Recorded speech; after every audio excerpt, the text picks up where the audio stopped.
বিপদ আপদ আপনাকে সন্ত্রস্ত করে রাখতে পারে, কিন্তু এই বিপদ প্রত্যেকের জীবনে কোনো না কোনো কারণে থাকে।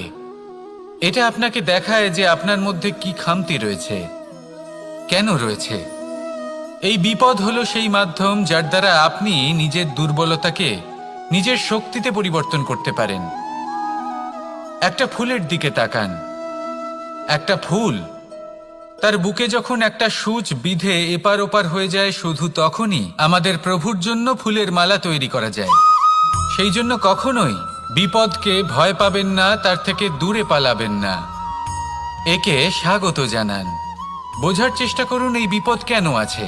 যদি বিপদকে বুঝতে পারেন তবেই জীবনকে বুঝতে পারবেন। যদি জীবনকে বুঝতে পারেন তবে এই বিপদকে সম্পদে পরিণত করতে পারবেন। আসুন আর আমার সাথে ভালোবেসে বলুন, রাধা রাধা। কখনো কখনো মনে এই ভাবনা আসতেই পারে যে ঈশ্বর আজ পর্যন্ত এত রূপে অবতীর্ণ হয়েছেন, এতবার এই পৃথিবীতে এসেছেন, তারপরেও এই সংসারে কোথাও না কোথাও এই পাপ বসবাস করে। এটার কারণ কি? এটার কারণ আমরা স্বয়ংই। যখন কোনো ব্যক্তি এই পৃথিবীর পথপ্রদর্শন করে, এই সংসারকে উচিত দিশা দেখায়, এই সংসারের মঙ্গল করে, আমরা সেই ব্যক্তিকে মানুষ থেকে ঈশ্বর বানিয়ে ফেলি। সেই ব্যক্তির পতন স্বয়ং আমাদের হাতেই হয়ে যায়। কারণ সেই ব্যক্তি তার শ্বাস প্রশ্বাসের জন্য হয় না, সেই ব্যক্তি হলো সেই ভাবনা যা সে এই সংসারকে প্রদান করেছে। আমরা সেই ব্যক্তির ভাবনাটারই অন্ত করে দিই। এটা উচিত নয়। আমরা ওনাকে প্রভু মেনে নিই। প্রভু মানার পর আমরা ওনার কাছে প্রার্থনা করি, হে প্রভু আমাদের সাহায্য করুন। যদি উনি প্রভুও হন, তাও উনি পৃথিবীতে এসেছেন মনুষ্য রূপে। যা কর্ম করেছেন, যা শক্তি প্রাপ্ত করেছেন, এই দেহ থেকেই প্রাপ্ত করেছেন। আপনাদের এটা বোঝানোর জন্য যে এই কাজ আপনিও করতে পারেন। যারা সৎ আত্মা থাকেন তাদের জন্য সর্বশ্রেষ্ঠ শ্রদ্ধাঞ্জলি হলো এটাই যে আপনি তাদের পদচিহ্ন অনুসরণ করে চলুন। না ওনাদের স্মরণে থাকুন, না পুষ্পের মালা ওনাদের চরণে রাখুন, বরং তাদের ভাবনাকে অনুসরণ করে সেই ভাবনা নিয়ে এগিয়ে চলুন। এটা না শুধু আপনার জন্য, বরং সমগ্র সংসারের জন্য লাভদায়ক। তাহলে এটাই করুন আর আমার সাথে ভালোবেসে বলুন, রাধা রাধা। যখন কঠোর রোদে আমাদের শরীর উত্তপ্ত হয়ে যায়, আমরা গরম অনুভব করি, তখনই যদি বর্ষা হয় আর বৃষ্টির জলের ফোঁটা আমাদের শরীরে এসে পড়ে, তখন কেমন অনুভূতি হয়?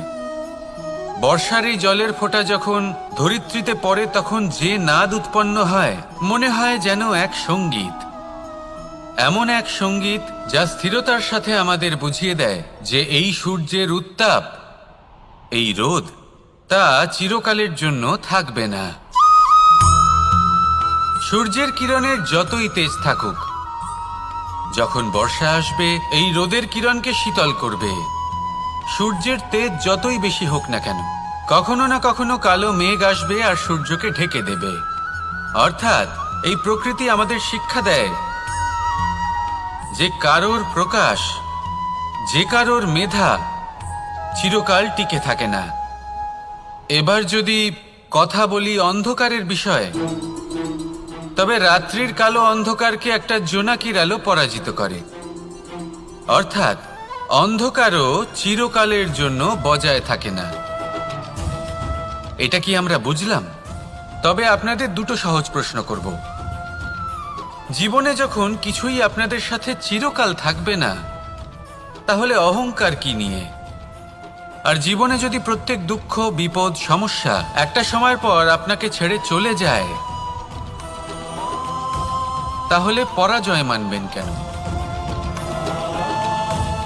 এই দুশ্চিন্তা ত্যাগ করুন, এই অহংকার ত্যাগ করুন, আসক্তি ত্যাগ করুন আর আমার সাথে ভালোবেসে বলুন, রাধা রাধা। পুরুষার্থ। শাস্ত্রে 4 ধরনের পুরুষার্থের কথা বলা হয়েছে। প্রথম হলো ধর্ম।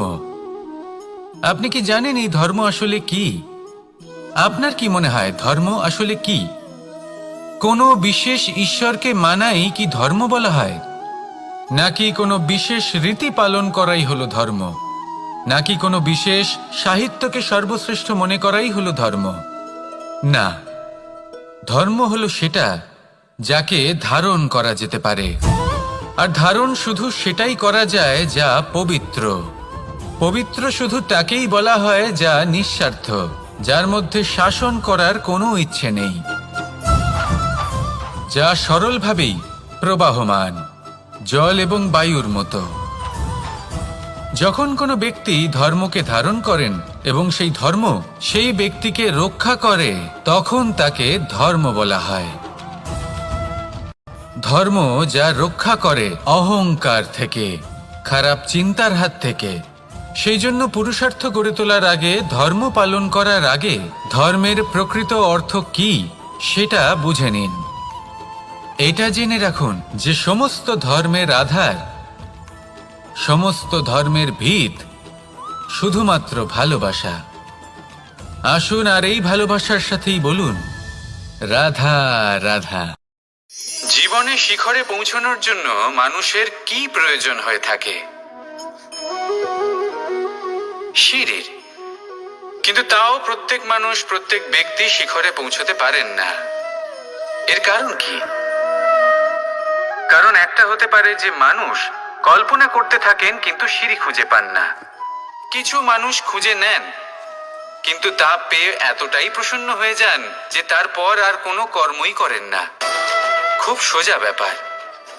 অনেক মানুষ সিঁড়ি খুঁজে পান না, আর যদি পেয়েও যান তাও যতক্ষণ না তাতে চড়ছেন সেই শিখরে পৌঁছবেন কি করে?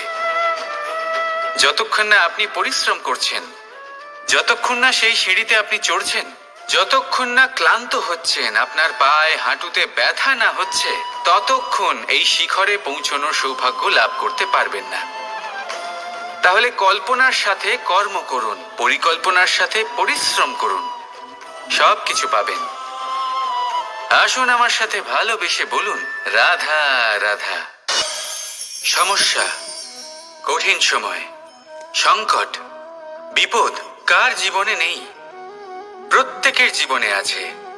কিন্তু আমাকে একটা কথা বলুন, যদি নৌকায় ঢেউকে ভয় পেতে শুরু করে তাহলে সাগর পার করবে কে? কখনো কোনো ছোট্ট পিঁপড়েকে দেখেছেন যে আকারে হয়তো ছোট হতে পারে কিন্তু বড় শিক্ষা দিয়ে যায়? কিন্তু আমরা শিখি না। এবার দেখুন একটা পিঁপড়েকে যে ভোজনের খোঁজে বাইরে বের হয়, একটা ছোট্ট দানা তুলে নেয়। ছোট দানা তোলে কারণ তার থেকে বেশি সে তুলতেই পারবে না। সে দানা নিয়ে চলতে শুরু করে, কোনো দেওয়ালে উঠে পড়ে, আবার পড়েও যায়।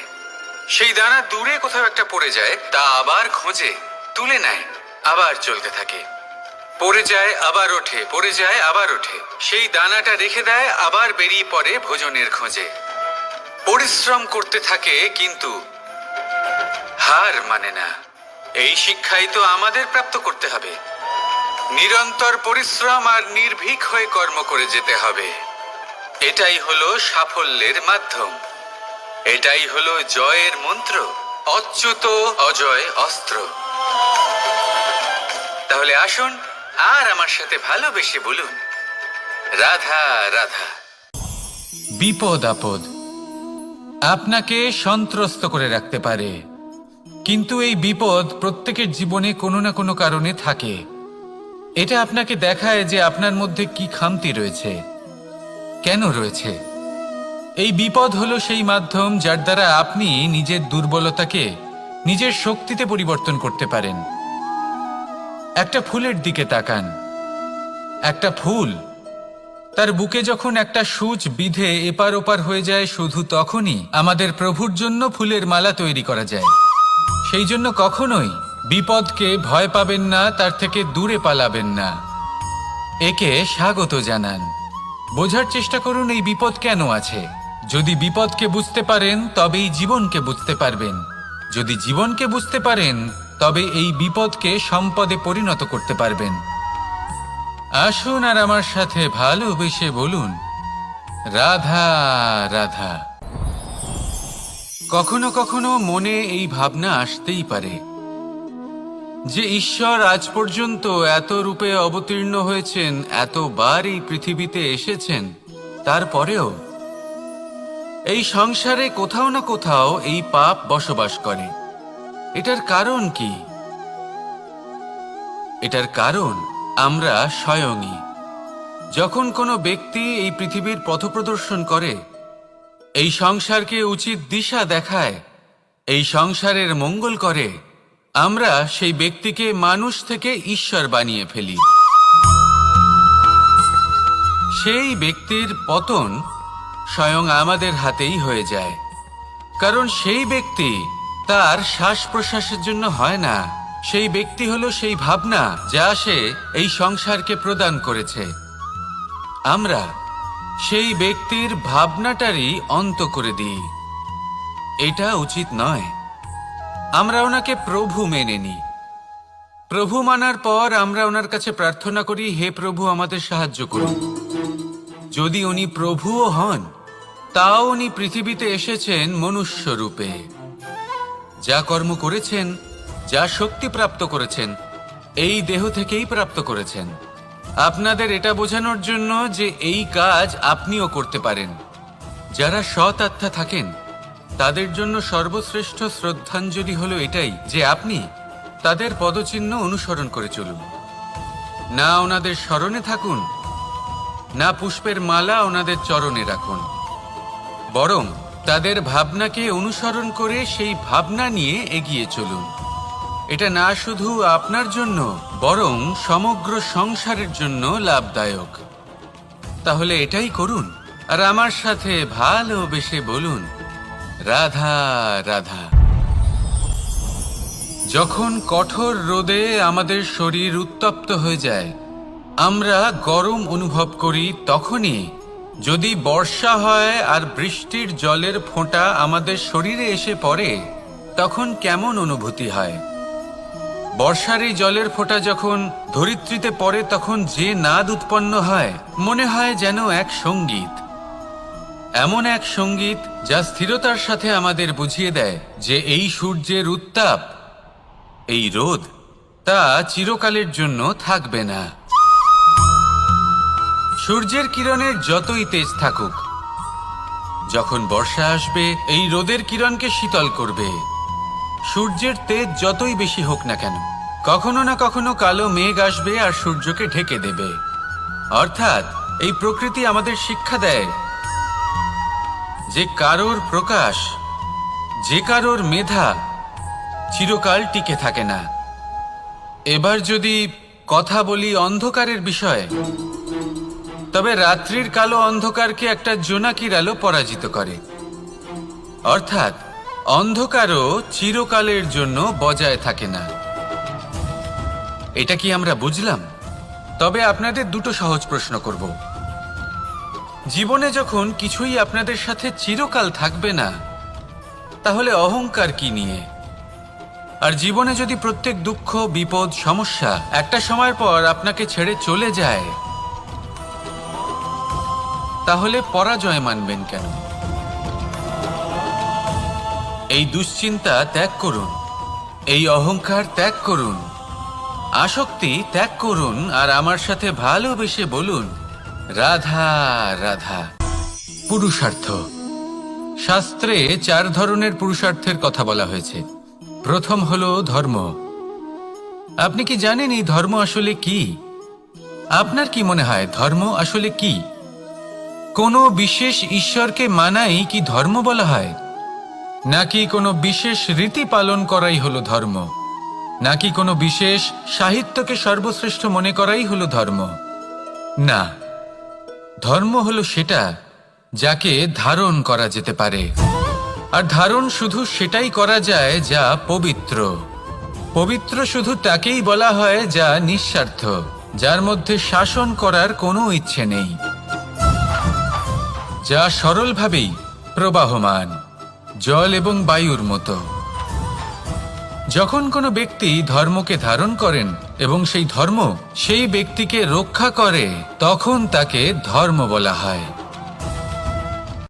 ধর্ম যা রক্ষা করে অহংকার থেকে, খারাপ চিন্তার হাত থেকে। সেই জন্য পুরুষার্থ গড়ে তোলার আগে, ধর্ম পালন করার আগে ধর্মের প্রকৃত অর্থ কি সেটা বুঝে নিন। এটা জেনে রাখুন যে সমস্ত ধর্মের আধার, সমস্ত ধর্মের ভিত শুধুমাত্র ভালোবাসা। আসুন আর এই ভালোবাসার সাথেই বলুন রাধা রাধা। জীবনে শিখরে পৌঁছানোর জন্য মানুষের কি প্রয়োজন হয়ে থাকে? সিঁড়ির। কিন্তু তাও প্রত্যেক মানুষ, প্রত্যেক ব্যক্তি শিখরে পৌঁছতে পারেন না। এর কারণ কি? কারণ একটা হতে পারে যে মানুষ কল্পনা করতে থাকেন কিন্তু সিঁড়ি খুঁজে পান না। কিছু মানুষ খুঁজে নেন কিন্তু তা পেয়ে এতটাই প্রসন্ন হয়ে যান যে তারপর আর কোনো কর্মই করেন না। খুব সোজা ব্যাপার। অনেক মানুষ সিঁড়ি খুঁজে পান না, আর যদি পেয়েও যান তাও যতক্ষণ না তাতে চড়ছেন সেই শিখরে পৌঁছবেন কি করে? যতক্ষণ না আপনি পরিশ্রম করছেন, যতক্ষণ না সেই সিঁড়িতে আপনি চড়ছেন, যতক্ষণ না ক্লান্ত হচ্ছেন, আপনার পায়ে হাঁটুতে ব্যথা না হচ্ছে, ততক্ষণ এই শিখরে পৌঁছানোর সৌভাগ্য লাভ করতে পারবেন না। তাহলে কল্পনার সাথে কর্ম করুন, পরিকল্পনার সাথে পরিশ্রম করুন, সব কিছু পাবেন। আসুন আমার সাথে ভালোবেসে বলুন রাধা রাধা। সমস্যা, কঠিন সময়, সংকট, বিপদ কার জীবনে নেই? প্রত্যেকের জীবনে আছে। কিন্তু আমাকে একটা কথা বলুন, যদি নৌকায় ঢেউকে ভয় পেতে শুরু করে তাহলে সাগর পার করবে কে? কখনো কোনো ছোট্ট পিঁপড়েকে দেখেছেন যে আকারে হয়তো ছোট হতে পারে কিন্তু বড় শিক্ষা দিয়ে যায়? কিন্তু আমরা শিখি না। এবার দেখুন একটা পিঁপড়েকে যে ভোজনের খোঁজে বাইরে বের হয়, একটা ছোট্ট দানা তুলে নেয়। ছোট দানা তোলে কারণ তার থেকে বেশি সে তুলতেই পারবে না। সে দানা নিয়ে চলতে শুরু করে, কোনো দেওয়ালে উঠে পড়ে, আবার পড়েও যায়। সেই দানা দূরে কোথাও একটা পড়ে যায়, তা আবার খোঁজে, তুলে নেয়, আবার চলতে থাকে। পড়ে যায় আবার ওঠে, পড়ে যায় আবার ওঠে। সেই দানাটা রেখে দেয়, আবার বেরিয়ে পড়ে ভোজনের খোঁজে। পরিশ্রম করতে থাকে কিন্তু হার মানে না। এই শিক্ষাই তো আমাদের প্রাপ্ত করতে হবে। নিরন্তর পরিশ্রম আর নির্ভীক হয়ে কর্ম করে যেতে হবে। এটাই হলো সাফল্যের মাধ্যম, এটাই হলো জয়ের মন্ত্র, অচ্যুত অজয় অস্ত্র। তাহলে আসুন আর আমার সাথে ভালোবেসে বলুন রাধা রাধা। পৌঁছানো অত্যন্ত কঠিন হয়। কেউ ভাবেন যে কেন এত কঠিন হয়, কেন এত কষ্ট করতে হয় লক্ষ্যে পৌঁছানোর জন্য? এই লক্ষ্য সরলভাবে কেন আমার কাছে চলে আসে না? চলুন আপনাকে একটা কথা বলি, যদি আপনার লক্ষ্য কঠিন না হয় তাহলে তাকে পাওয়া আপনার পক্ষে অসম্ভব হয়ে উঠবে। লক্ষ্যে পৌঁছানোর এই রাস্তায় আপনি যে কড়া রোদের সম্মুখীন হন, যার থেকে আপনি দূরে পালাতে চান, সেই রোদ আপনাকে প্রেরণা যোগায় যে আপনি এগোতে থাকুন। ভাবুন একজন যাত্রী যে কিনা নিজের লক্ষ্যের দিকে যাচ্ছেন, সেই পথে উনি যদি একটু ছায়া পেয়ে যান আর উনি ওখানে বিশ্রাম নেন, তাহলে তার সাথে তার ভাগ্য গভীর নিদ্রায় সেখানে বিলীন হয়ে যায়। তাই পরিশ্রমের কড়া রোদের থেকে কখনো দূরে পালাবেন না। জীবনে শুধু সামনে এগোতে থাকুন দৃঢ়তার সাথে। আর লক্ষ্য সরল হোক, কঠিন হোক বা অত্যাধিক কঠিন হোক, একটা কথা মনে রাখবেন, যে জীবনের লক্ষ্যে পৌঁছতে পেরেছে সে লক্ষ্য প্রাপ্তির জন্য আফসোস কখনোই করে না। রাধা রাধা। এই সংসারে সাফল্য লাভ করার জন্য জ্ঞানের প্রয়োজন হয়, পরিশ্রমের প্রয়োজন হয়, দৃঢ় নিষ্ঠার প্রয়োজন হয়, নিরন্তর চেষ্টা করা প্রয়োজনীয়। কিন্তু আরো কিছু আছে যা অত্যন্ত প্রয়োজনীয় এবং গুরুত্বপূর্ণ। তা হলো ভালো বন্ধু। তাদের থাকা অত্যন্ত প্রয়োজনীয়। যদি ভালো বন্ধু থাকে তাহলে সময় এলে তারা ঢাল হয়ে আপনাকে সুরক্ষা করবেন। সময় এলে অস্ত্রের মতো শত্রুকে সংহারও করবেন। যদি তিনি জ্ঞানী হন, তাদের মধ্যে সদ্গুণ থাকে, তাহলে এই সব গুণ আপনার মধ্যেও প্রবেশ করবে। তাহলে সাফল্যের জন্য ভালো বন্ধু পাওয়া অত্যন্ত প্রয়োজনীয়। কিন্তু শুধু বন্ধু কেন, ভালো শত্রুও থাকা প্রয়োজনীয়। এবার আপনি ভাববেন এ আমি কি বললাম। যদি আপনার জীবনেও ভালো অর্থাৎ শক্তিশালী শত্রু থাকে, তাহলে আপনিও শক্তিশালী হতে থাকবেন। এই শত্রু আপনাকে প্রেরিত করবে আরো বেশি শক্তিশালী হয়ে ওঠার। কখনো কোনো হরিণকে দেখুন, তীব্র গতিতে দৌড়তে থাকে। কেন তীব্র গতিতে দৌড়য়? এই কারণে নয় যে কোথাও তার জন্য মধুর ঘাস অপেক্ষা করে রয়েছে, না। সে এই কারণে তীব্র গতিতে দৌড়য় কারণ সেটা না করলে তার পেছনে একটি সিংহ আছে যে ওকে নিজের ভোজন করে ফেলবে। তাই জীবনে বিপদ, সংকট এই সবকিছুও হলো অত্যন্ত গুরুত্বপূর্ণ। তার সম্মুখীন হতে শিখুন আর আমার সাথে ভালোবেসে বলুন, রাধা রাধা। ধৈর্য, এই ধৈর্য কি কোনো গুণ, কোনো অনুভূতি, কোনো দৃষ্টিভঙ্গি? আমার জন্য ধৈর্য এক বাহন। আপনি হয়তো ভাবছেন এ কেমন বাহন? বাহন তো ঘোড়া হতে পারে, হাতি হতে পারে, উটও হতে পারে, কিন্তু ধৈর্যকে বাহন বানানো মানে? চলুন আপনাকে একটা কথা বোঝাই। পৃথিবীতে এমন কোনো বাহন নেই যে তার আরোহীকে আছড়ে ফেলেনি। সেটা উট হোক বা হাতি হোক বা ঘোড়া হোক, চলতে চলতে কখনো নড়বড় করেই বসে। তারপর সেই আরোহী পড়ে কারোর পায়, তারপর পড়ে তার নিজের নজরে। কিন্তু ধৈর্যরূপী বাহন কখনো কাউকে ফেলে না, কখনো না। না সেই আরোহী কারোর পায়ে পড়ে আর না তো নিজের নজরে। কারণ ধৈর্য আপনাকে বিবেক প্রদান করে, বিবেক আপনাকে পরিকল্পনায় সাহায্য করে, আর পরিকল্পনা প্রদান করে আপনাকে শক্তি, আপনার লক্ষ্যের দিকে অগ্রসর হওয়ার। বুঝলেন? ধৈর্যকে সঙ্গে রাখুন, নিজেকে আরো ধৈর্যশীল করে তুলুন। এই ধৈর্যের সাহায্যে আরোহণ করে দেখুন কিভাবে এই বাহন আপনাকে আপনার গন্তব্যে পৌঁছে দেবে। রাধা রাধা।